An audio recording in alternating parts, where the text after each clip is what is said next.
Hello, I'm Catherine Maguire. Welcome to the Soul Alchemist Podcast. If you're at a point where from the outside life looks good, and maybe in many ways it is, but inside you feel like you're holding back, inside you feel like you're not being the fullest expression of who you are.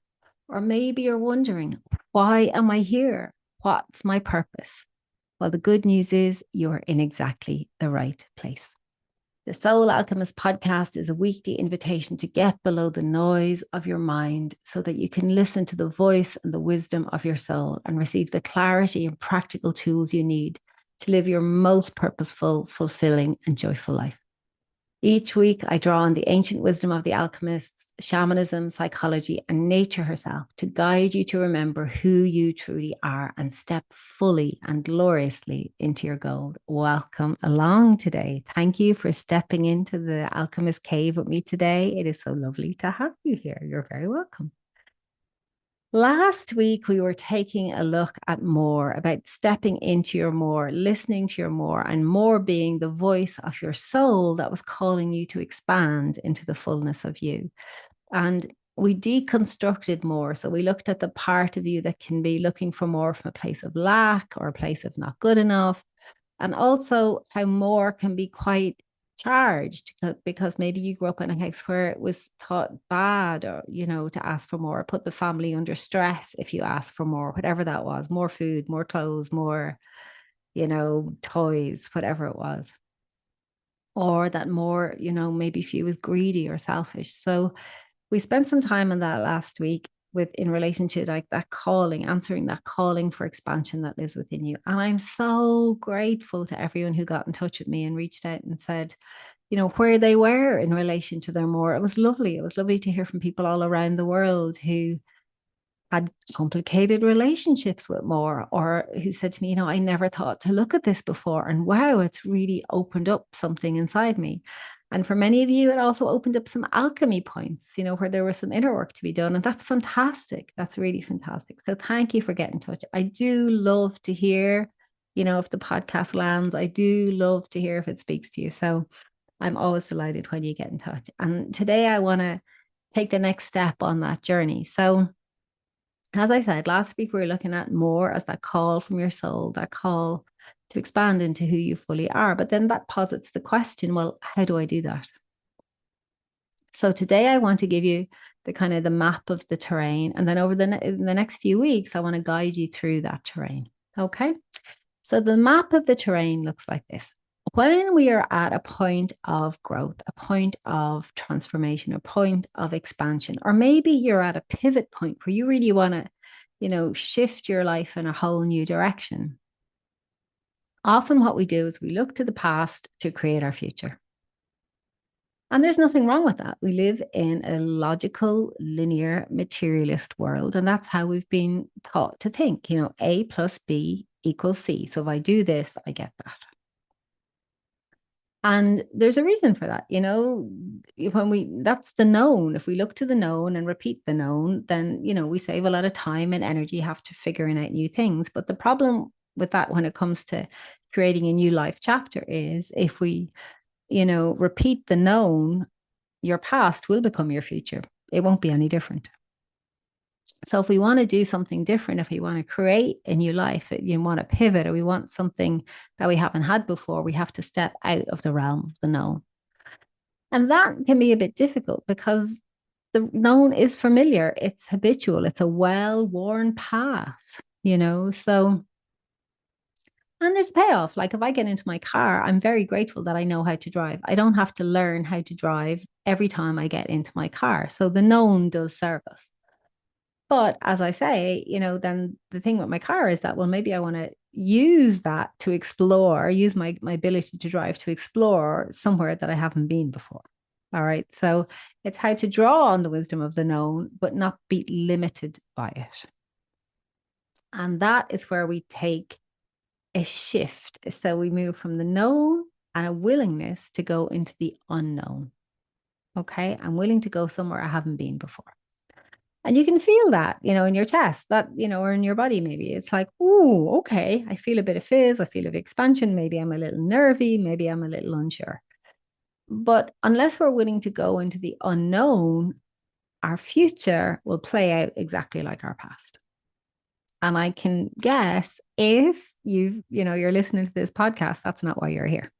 You're on a journey of growth. You're on a journey of expansion. You're on a journey of looking to do things the way you haven't done them before. All right. So we want to move from the known to the unknown. And that's why we do personal development work. That's why we do inner work, because we're working with the prima materia, the raw material that is us, to create something new, to step into the unknown. And another way to look at that is to look at it in relation to, our day-to-day world is the mundane. And when we do personal development work, we step into mastery. We step into a co-creative relationship with life, a co-creative relationship with our soul.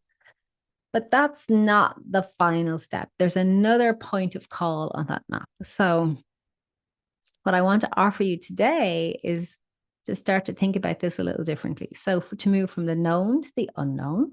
And as I say, if you've been on this personal growth, spiritual growth journey for any amount of time, you've been doing that. But now to go from the unknown to the unknowable.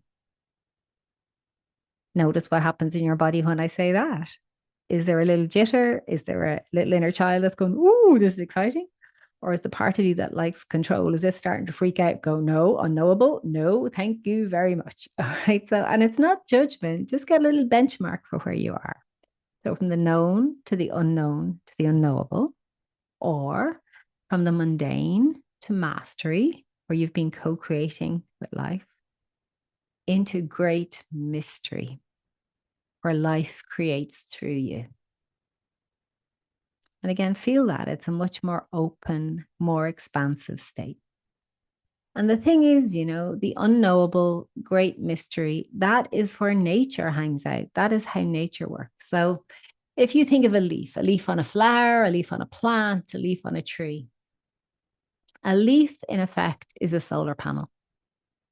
And that solar panel, that is the leaf, takes in photons of light from the sun and transforms them into food, into carbohydrates, so that the plant can utilize them and grow.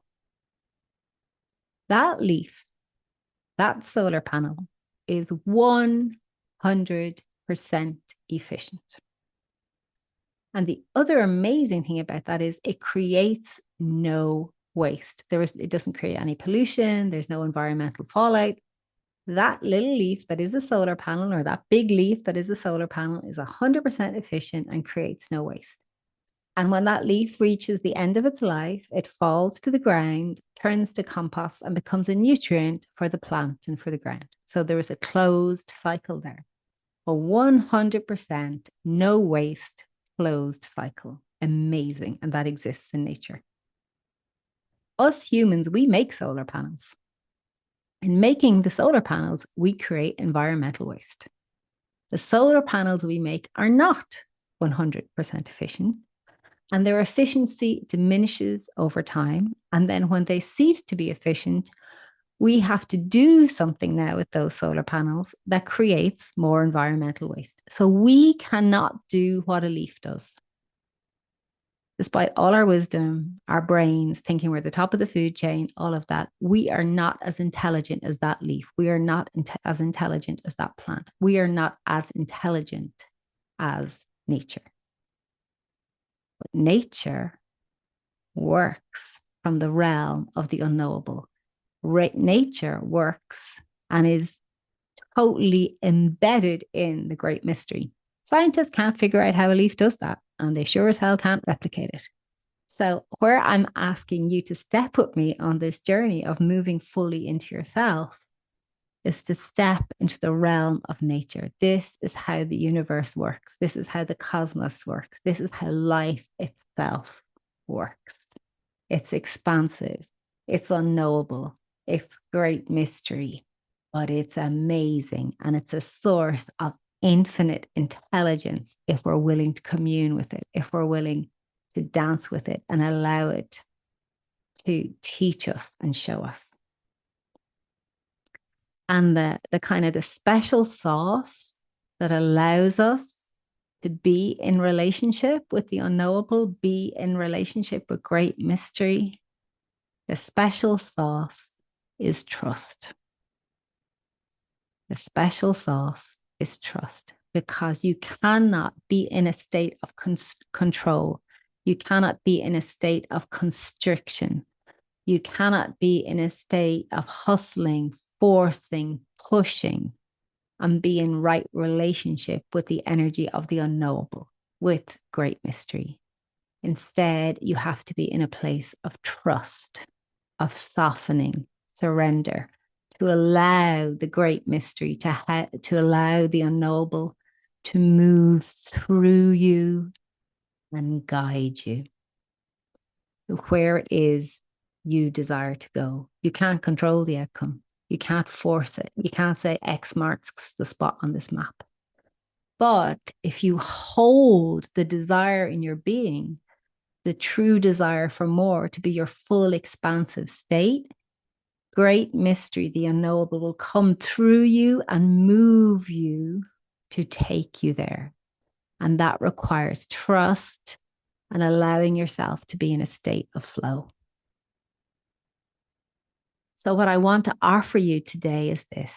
If you are desiring to be your fullest, gorgeous, most unique, authentic, radiant, juicy self, the next step on the journey is to step into relationship with the cosmos, step into relationship with the universe, step into relationship with the unknowable, step into relationship with great mystery and allow it to move through you. But to do that, you need to relinquish control and you need to step into trust. So this week, my question to you is, would you be willing to step into trust? Are you willing to let go of control? And would you be willing to step into trust with an intelligence that is so exquisitely greater and vaster and more expansive than you and I can possibly know? An intelligence that can make a leaf, whether it's on a tiny plant or a great oak tree or a tropical plant in a rainforest, can make that leaf be 100% efficient, capture photons of light from the sun and turn it into fuel and food, and then compost itself naturally back into the earth. Would you be willing to trust that? So if you are, your affirmation for this week is, I am willing to trust great mystery. I am willing to surrender into the unknowable. I am willing to trust great mystery. I am willing to surrender into the unknowable. One more time. I am willing to trust the great mystery. I am willing to surrender into the unknowable and allow it to move through me so that I can expand into the fullness of my soul. Let me know how that lands. Let me know where that takes you. Let me know what alchemy points that brings up. I would love to hear from you. And as always, if you need support in that journey, reach out to me about my one-to-one sessions or my mentoring programs. But this week, let's go for it. Let's surrender into the unknowable. Let's trust great mystery. And let's offer that invitation for something bigger and wiser and more ancient than we can possibly comprehend to come into our lives and to guide us to where it is we know in our hearts we want to go. Have a gorgeous week. I love you lots. And I'll see you next week back in the Alchemist Cave for some more soul alchemy. Until then, aho.